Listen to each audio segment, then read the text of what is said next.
Good evening everyone! So, nag-cleaning routine po ako dito. Tanon po, naghugas po ako ng baso. Ayan na po, sinasabunan ko na nga po yan.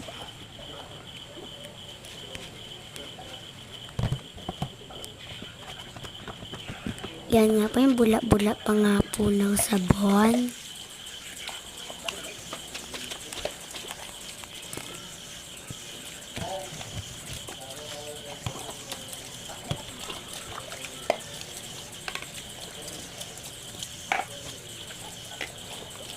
At kaya yan guys, binanlawan ko na nga po yan yung 3 baso tsaka 1 kutsara. Yan. Tsaka pagkatapos ko naman po ligpitin yung mga hinugasan kong mga baso. Dumayo naman po ako sa paglilinis at tsaka pagwawalis. Gabi naman po siya, hindi ko naman po siya pinalabas.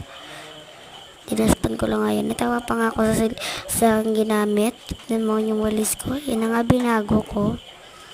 So yan, malapit na po ako matapos.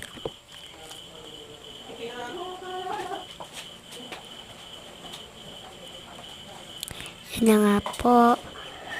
Yan, at pagkatapos ko nga po, tinapon ko na po yung basura ko.